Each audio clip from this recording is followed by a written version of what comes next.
Hi everyone, this is Mix from Sneaks and Ball PH, and today we have a detailed review on the Nike KD14.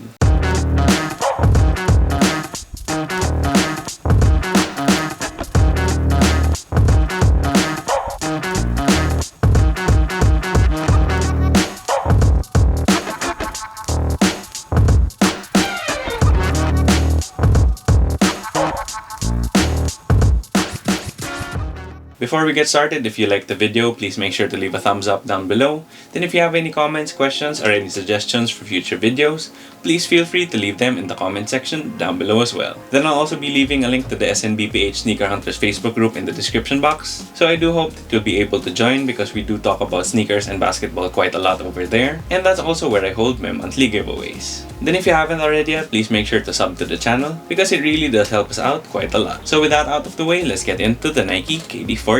First of all, it is quite a feat that KD is already on his 14th signature shoe because it really is something that not a lot of people have done. You just pretty much have Jordan and LeBron. So I guess in a way it is a testament to how good KD has been for such a long time. And with his stint with the Brooklyn Nets right now, it doesn't seem like he's gonna slow down anytime soon. KD shoes over the past couple of years have been in an interesting spot in Nike's signature lineup because they are quite smack in the middle in terms of price because they are quite a bit more expensive than PG's and also more expensive than Kyrie's, but a lot cheaper than LeBron's. And at this price point, it is kind of reasonable because it definitely isn't like top of the line like the LeBron's are, but they do definitely have a lot more tech in them than PG's and Kyrie's. And I also am pretty thankful that, even if Durant had his injury problems this season, he was able to lace these up and use them on court. The KD13 last year was an awesome shoe and it just kind of sucked that, he was injured the whole time. So we really didn't get the chance to see it on KD's feet, which I do think in some way really affected the sales of the shoe. But given that the KD13 was a really awesome shoe and the KD12 is one of my all-time favorites, you can say that the KD14 has a lot to live up to. So with that, let's get into the tech specs. So for the tech specs on the KD14, here on the outsole you do have this blade traction pattern that does go in all directions. You also have these sort of oval shapes here at the toe, and that is very reminiscent of the KD13, and I did like that pattern quite a lot in last year's shoe. So early impressions on this traction, at least based on my experience with the previous KDs, is that it will work really well. I did notice it was a little bit slippery or slick at first, but it was pretty much just because there is like this thin film of rubber that you kind of need to wear off first before you get that really good traction. Then for outdoor use, I think the shoe will have above average durability because for one, the rubber grooves are pretty deep, and second of all, they aren't too soft. And lastly, with the Asian release of the KD14, it does come with XDR rubber. Then for the cushion, I think this is definitely the standout feature of the KD14, and it actually has been a pretty big selling point of the KDs ever since I think the KD9 with the full-length visible zoom. So with the KD14, I think they made the cushion a priority once again. So for the cushion on the KD14, you do have a full-length Cushlon midsole and a full-length zoom strobel unit. The zoom strobel unit was first introduced in the KD12,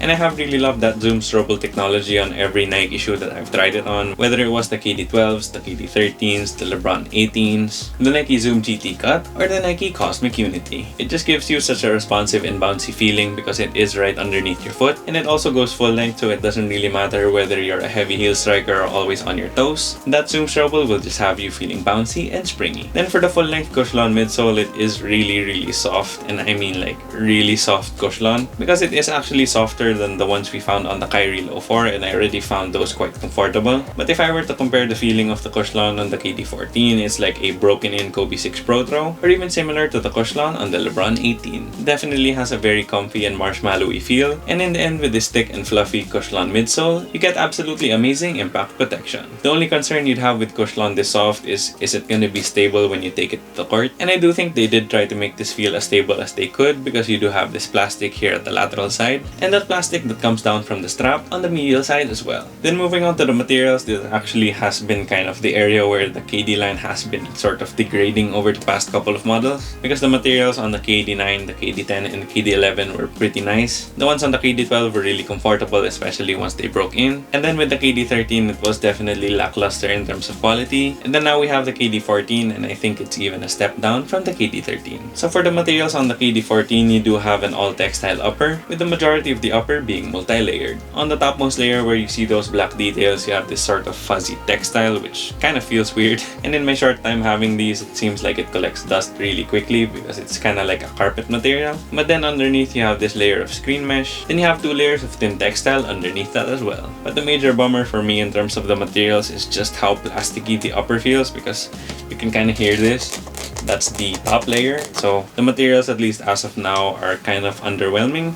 But I do hope that they break in and they don't feel as stiff and plasticky after I use these on court a couple of times. Then for the rest of the materials, you do have this sort of quilted textile here at the heel tab, a rubbery plastic midfoot strap, a decently padded mesh tongue, and a nice and sculpted neoprene sock liner. There really isn't much I like about the materials on the upper. I can just say that the rubbery plastic feels kinda cool. And probably the softest and most premium feeling part of the shoe is actually the tongue, which is kind of sad. But once again, I will try these out on court, so hopefully they do get softer once I really start running around and heating up the materials. Then for fit and sizing, I did go true to size with the Nike KD14, and it definitely fits very one-to-one. So if you're not the type who likes a really snug fit, then I would recommend you go up half a size. This is true whether you have narrow feet or normal width feet, and if you are a wide footer, you can try to go up half a size, but you might even have to go up full size because you do have rubbery plastic on both the lateral and medial side. So I can definitely imagine that pinching your foot if you are a wide footer. One more thing about the fit is that you have a rubbery plastic strap, and though it is pretty flexible, I still found problems with that strap because I do have a high arch, so it just kind of looks awkward when I strap into the shoe, and it also kind of caused some discomfort when I first used them. And it's pretty similar to my experience with the strap on the Kyrie 6. A lot of people, including KD, really like that strap, but as someone with high arches, this is definitely not the best for me. Then for the aesthetic details, all in all, there isn't a lot going on with the shoe in this launch colorway. But on the outsole, you do have this nice shade of blue on the solid rubber. But you also have this little oval at the forefoot, which is light orange, and it also has Air Zoom branding on there as well. Then at the midfoot, you do see a bit of that white cushion coming through. But you also have this cutout that exposes a plastic shank plate that has KD's logo and also says full-length Nike Air Zoom Strobel. Then moving on to the midsole, that cushion is all white. And then here on the lateral side, you do have this pretty interesting rubbery plastic piece, because it does kind of look like a UFO, and you know, he is teammates with Kyrie, so I don't know what the hell Kyrie said to him, but it is this milky translucent with this sort of portion here that's ribbed with this sort of yellow color. Then on the medial side, you have more of that rubbery plastic because that is the base of the strap, and the strap does have a pretty interesting shape and some pretty interesting details, because for one, the entire strap does have this sort of scythe looking shape, and I do think this is a nod to that Slim Reaper nickname that KD has, so I think that was a very cool way to incorporate that.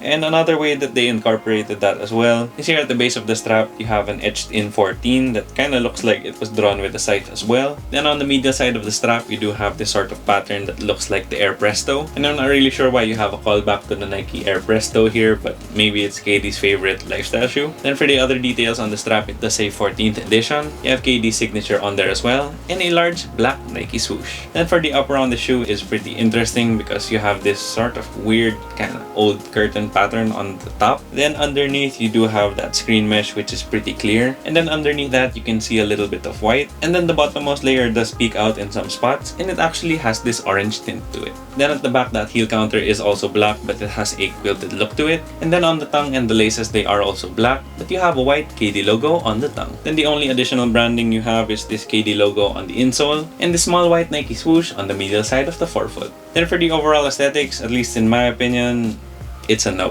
When I first saw leaked images of the KD14 online, I was just like, that's a pretty ugly shoe. Then when I saw them online and on site, I still thought it was a pretty ugly shoe. And now that I have them in hand, it does look a little bit better, but it still is not a nice looking shoe in my opinion. It also doesn't really look like a KD, and that's to be understood because they took the designer from the Kyrie line and put him with the KD line. So you can definitely see the similarities because that strap is very Kyrie 6-like, this heel counter is very Kyrie 7-like, and the overall shape of the shoe is very much like a Kyrie and not so much how we're used to seeing the KD signature shoes. Then for the price, the Nike KD14 retails for 7,795 pesos here in the Philippines, or $150 US.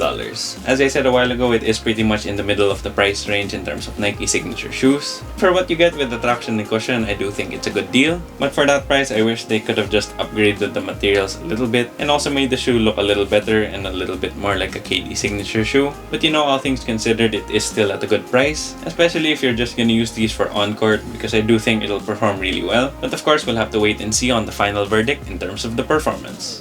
I was able to get my pair over at Nike.com and they just have this colorway available in the Philippine website, but there is supposedly an upcoming cyber colorway which has this kind of weird green to it. These are also available at the NBA store website, so you can get it there if you want to. And as of now, they aren't on the Titan website or Titan app, but they should be available there pretty soon. So there you have it, guys. That was my detailed review on the Nike KD14. Once again, if you haven't already yet, please make sure to subscribe and hit that bell icon for notifications.